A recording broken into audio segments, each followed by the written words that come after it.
اچھا جی، وَيُقِيمُونَ الصَّلَاةَ، اب یہاں نماز کو قائم کرنا، نماز کا معنی لفظی معنی نماز محاوراتی معنی اور اس کا جو مجازی معنی ہے ہم وہ کرتے ہیں نماز صلاۃ، لیکن حقیقت میں لفظ صلاۃ کا معنی نماز نہیں۔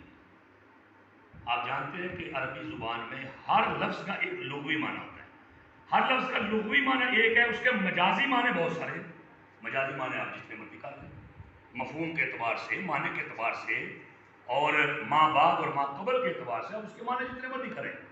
صلاۃ جو لفظ ہے اس کا لفظی معنی کیا ہے، لغوی معنی کیا ہے؟ گھوڑوں کی دوڑ ہوتی ہے، گھوڑوں کی دوڑ، ان گھوڑوں کی دوڑ میں جو گھوڑا سب سے آگے نکل جائے، گھوڑوں کی دوڑ میں جو گھوڑا سب سے آگے نکلے اس گھوڑے کو، یعنی یوں کہہ لیں جو گھوڑا گھڑ دوڑ میں جیت جاتا ہے، فتح حاصل کر لیتا ہے، اس گھوڑے کو عربی زبان میں صلاۃ کہا ہے۔ تو یہاں مراد کیا آئی کہ گویا یہ دیکھیں، اب اس کو اس معنی کو یہاں فٹ کریں، گویا کہ جو آدمی ایمان لانے کے بعد نماز کو قائم کرے گا وہ ایمان کی دوڑ میں سب سے سر فہرست ہے، اس سے باقی سارے اس سے پیچھے ہیں، باقی جتنے مومن مسلمان ہیں وہ اس سے پیچھے ہیں، وہ دوڑ میں سب سے آگے، کیونکہ 5 وقت وہ جب نماز پڑھ رہا ہے اور اس نماز کی جو برکات ہے وہ آپ کو پتہ ہے بے حسابی۔ وَمِمَّا، اور اس چیز میں سے، 2 چیزیں ہو گئی، متقی وہ ہیں جو غیب پر ایمان لیں اور نماز کو قائم کریں، وَمِمَّا، واو اور مما اس چیز میں سے، مما اس چیز میں سے، یہ اصل میں لفظ من ما تھا، من ما، نون کو ساکن کر کے ایک میم کو 2 میں ادغام کر دیا تو یہ بن گیا من ما، کیونکہ من ما یہ پڑھنا ذرا ثقیل تھا، ثقیل کا معنی بھاری ہوتا ہے، اگر آپ اس کو پڑھیں من ما تو یہ آپ کے لیے ذرا مشکل ہے، ثقیل ہو جاتا ہے۔ تو عربی زبان کا یہ اصول ہے کہ الفاظ میں آسانی پیدا کرنے کے لیے الفاظ کو حذف کر کے حروف کو ایک دوسرے میں ادغام کر دیا جاتا ہے، تو یہ بن گیا مما، ومما، اور اس چیز میں سے رزقنا، ہم نے جو رزق دیا، ہم ان کو، کن کو؟ ان متقین کو، ينفقون، وہ خرچ کرتے ہیں، آج جو ہم نے ان کو رزق دیا ہے، جو دولت دی ہے، اس میں سے وہ خرچ کرتے ہیں۔ اس میں اب 2 کیٹیگری کے لوگ ہیں، کچھ وہ لوگ ہیں جن پر زکوٰۃ فرض ہے، جن کو اللہ نے مال و دولت سے نوازا ہے، وہ زکوٰۃ ان پر فرض ہے، عشر ان پر فرض ہے، ان کا کاروبار ہے، جن پر زکوٰۃ فرض ہے، چاہے وہ کاروباری صورت ہے، چاہے وہ اناج غلے کی صورت ہے، چاہے وہ سونے اور زیورات کی صورت میں ہے، وہ زکوٰۃ دیں، اگر وہ دیں گے تو کیا ہے؟ وہ متقی ہیں، اگر وہ نہیں دیتے، زکوٰۃ نہیں دیتے، نماز پڑھتے ہیں، غیب پر ایمان لاتے ہیں، پھر وہ متقی نہیں۔ متقی ہونے کے لیے ان تمام شرطوں کا یکجا جمع ہو جانا ضروری ہے۔ اور ایک دوسری کیٹیگری کیا ہے؟ خرچ کرنے کی، مثال کے طور پہ ایک میں ہوں، میرا کوئی کاروبار نہیں ہے، آپ یہاں کا کوئی بزنس نہیں ہے، ان کا کوئی بزنس نہیں ہے، کوئی مویشی نہیں ہے، کوئی زمین نہیں ہے، ہم پر زکوٰۃ فرض نہیں ہے، تو ہمیں کیا چاہیے کہ ہم اپنی استطاعت اور طاقت کے مطابق صدقہ و خیرات کرتے رہیں، چاہے تھوڑا کریں چاہے زیادہ۔ تو صدقہ و خیرات کرنا یہ بھی تقوی کی سب سے بڑی علامت ہے۔ تقوی کی ایک بہت بڑی علامت کیا ہے؟ کہ آپ صدقہ و خیرات کرتے رہیں، صدقہ و خیرات۔ اور ویسے بھی میرے نبی حضرت محمد رسول اللہ صلی اللہ علیہ وسلم کا فرمان ہے، حضور نے فرمایا کہ صدقہ انسان کی بیماریوں سے اس کی نجات دلاتا ہے، 100 مشکلات سے نجات دلاتا ہے، 100 پریشانیوں سے اسے دور کر دیتا ہے صدقہ، یہ ہمیں کرنا چاہیے اللہ کے راستے۔ اب یہاں ایک اور بڑی امپورٹنٹ بات ہے، اللہ تعالیٰ نے انسان کی جو دکھتی راہ ہے اس پر ہاتھ رکھا ہے، یہ جملہ کیا ہے؟ کون سا جملہ؟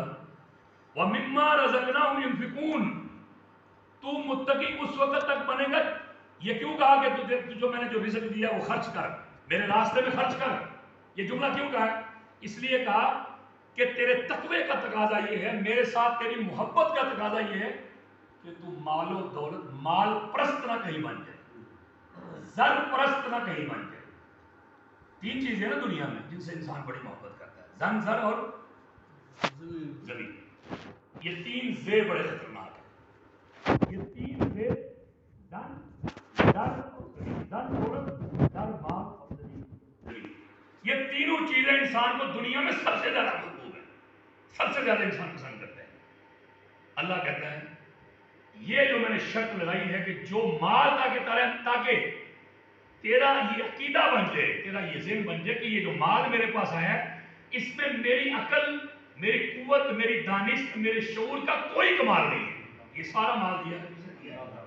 کہیں تو یہ نہ سمجھ لے کہ یہ مال و دولت تو میری عقل کی وجہ سے، میری پڑھائی کی وجہ سے، میرا بہت زیادہ بولنا، میرا بہت زیادہ عقلمند ہونا، اور میرے فن اور میرا مطلب یہ ہے کہ تیرے اندر یہ غرور نہ پیدا ہو، یہ مال میرا ہے اور اسے تو نے میرے راہ میں خرچ کرنا ہے۔ یہ کیوں کرنا ہے؟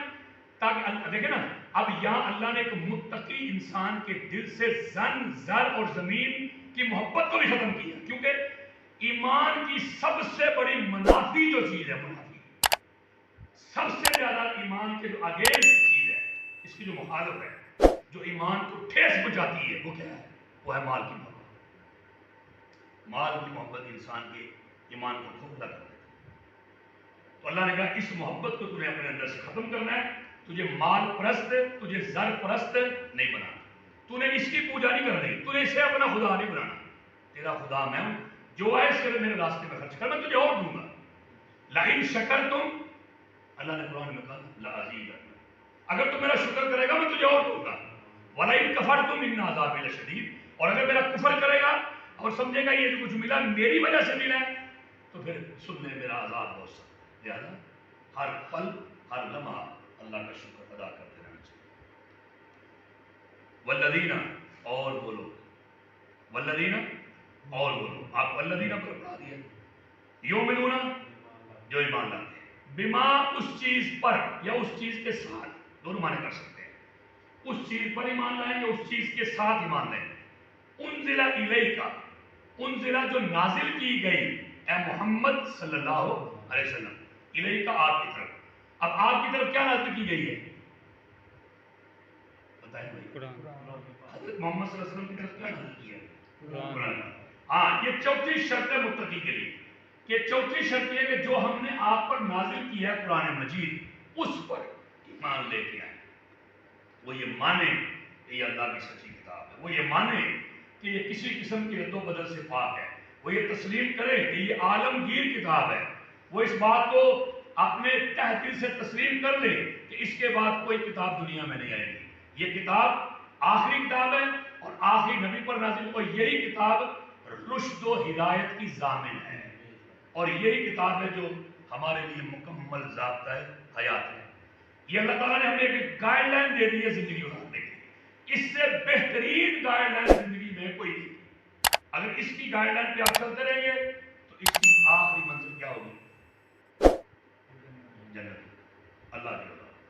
وہ لوگ جو ایمان لے آئے اس پر جو آپ پر نازل کیا گیا قرآن میں، وما، اور جو، وما، وما، اور جو، انزلہ، نازل کیا گیا، من قبل کا، آپ سے پہلے، یعنی آپ سے پہلے جو ہم نے انبیاء پر جو کتابیں نازل کی ان پر بھی ایمان لانا ضروری ہے، بس ان پر ایمان لانا، یہ بات سمجھیں، ان پر ایمان لانا ہے کہ وہ کتابیں اللہ کی طرف سے آئی ہیں، ان کی جو تعلیمات ہیں، تورات، زبور، انجیل، یہ جو 3 کتابیں، ان کی تعلیمات پر عمل کرنا ہمارے لیے ضروری نہیں ہے، بس ان کو یہ ماننا ضروری ہے کہ وہ اللہ کی طرف سے، اسے کہتے ہیں عربی زبان میں منزل من اللہ، منزل من اللہ، اللہ کی طرف سے نازل شدہ کتاب ہے، منزل من اللہ، اللہ کی طرف سے نازل شدہ کتاب ہے، یہ اللہ کی طرف سے نازل شدہ کتاب ہے، منزل من اللہ۔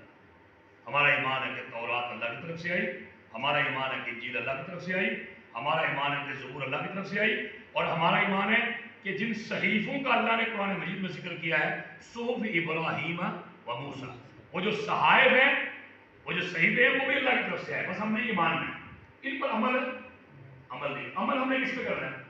قرآن پہ، قرآن پہ عمل ہم نے قرآن پہ کرنا ہے، ان کو ماننا۔ یہ 5ویں بات تھی، اور یہاں ایک اور بات سمجھیں، اللہ تعالیٰ نے کتابوں کی شکل میں اور صحیفوں کی شکل میں ان انبیاء کو کتابیں دی ہیں، ان کو صحیفے دیے ہیں جن کا تذکرہ اللہ نے قرآن میں کیا ہے۔ یہ بڑا عام پوائنٹ ہے، اس کو سمجھیں، جن کا تذکرہ اللہ نے قرآن میں کیا ہے ان کا تذکرہ ان کو اللہ تعالیٰ نے کتابیں بھی دی ہیں اور صحیفے بھی دی ہیں. اب یہاں سوال بڑا علمی نوٹ کرے کہ قرآن مجید میں کتنے رسولوں کا ذکر ہے؟ 26. قرآن مجید بتائیں 26. وہ جو جن کا ذکر قرآن مجید میں ہے وہ رسول بھی ہیں اور نبی بھی ہیں. رسول بھی ہیں اور نبی بھی ہیں. اور ان سب پر یا تو کتابیں نازل ہوئی ہیں یا صحیفے نازل ہوئی. ایسا سب سمجھ آ رہی؟ ان سب پر یا کتابیں نازل ہوئی یا صحیفے. ایک بات اور آخری بات بڑی علمی سمجھ لیں. جن رسولوں اور انبیاء کا ذکر قرآن مجید میں ہوا ہے ان کو قرآن نے ایک خاص نام سے پکارا ہے. سارے انبیاء کو نہیں. جن کا ذکر قرآن میں ہوا ہے ان کا ایک خاص نام قرآن نے ان کو دیا ہے, خاص اصطلاح سے. ان کے لیے قرآن نے اسے انگریزی میں کہتے ہیں خاص ٹرم یوز کی ہے. وہ ٹرم کیا ہے؟ اولو العزم. اولو العزم. ان کو اولو العزم کہا گیا. یہ کن رسول اور انبیاء کو کہا گیا جن کا ذکر ہے قرآن. آخری بات وبالآخرۃ ہم وبالآخرۃ اور آخرت کے دن پر ہم وہ کون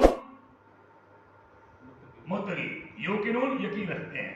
ہاں یہ بھی ان کا عقیدہ ہونا چاہیے کہ آخرت کے دن پر ہمارا ایمان ہے, یقین رکھتے ہیں.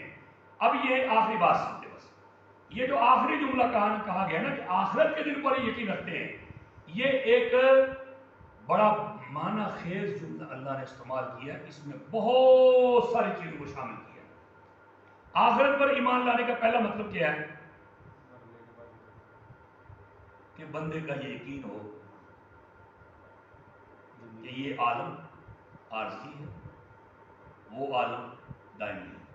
یہ عالم, یہ دنیا عارضی, ابدی اور ہمیشہ رہنے والی اور باقی رہنے والی دنیا وہ, یہ یقین ہو.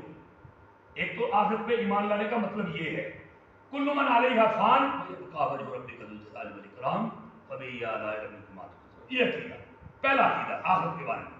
دوسرا عقیدہ کیا کہ بندہ آخرت پر جو یقین رکھتا ہے اس کے ذہن میں یہ بات ہونی چاہیے. آخرت پر ایمان لانے کا دوسرا مطلب یہ ہے کہ بندہ یہ سمجھے کہ جو زندگی یہاں گزار رہا ہوں یہ پل پل کا حساب مجھے دینا پڑے گا. یہ پل پل کا مجھے حساب قیامت کے دن دینا پڑے گا. آخرت پر ایمان لانے کا دوسرا مطلب یہ.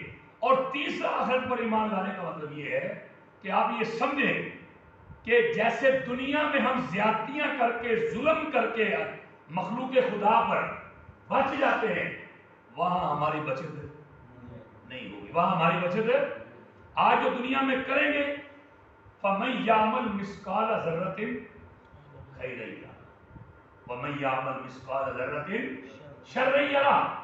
ایک ذرے کے برابر بھی, رائی کے دانے کے برابر بھی اچھائی کرو گے تو قیامت کے دن تمہارے سامنے آئے گی. اور ذرے کے برابر بھی اگر کسی کے ساتھ زیادتی کرو گے تمہارے سامنے آئے گی, وہ تمہارے سامنے آئے گی. اور وہاں آپ کو کوئی بچا نہیں سکتا. یہ آپ پر فرض ہے. اور وہاں پکڑ کیا ہے, وہ منصف کون اللہ, ان بطش ربک لشدید, کہ تیرے رب کی پکڑ انتہائی سخت ہوگی, وہاں سے کوئی چھڑا نہیں سکتا. تو اللہ سے دعا ہے کہ اللہ تعالیٰ ہمیں ان متقیوں میں شامل فرما دے. زور سے کہنا اللہ ہمیں ان متقیوں میں شامل کرے. اور یہ جو آج متقین کی جو اوصاف اور صفات ہم نے پڑھی ہیں اللہ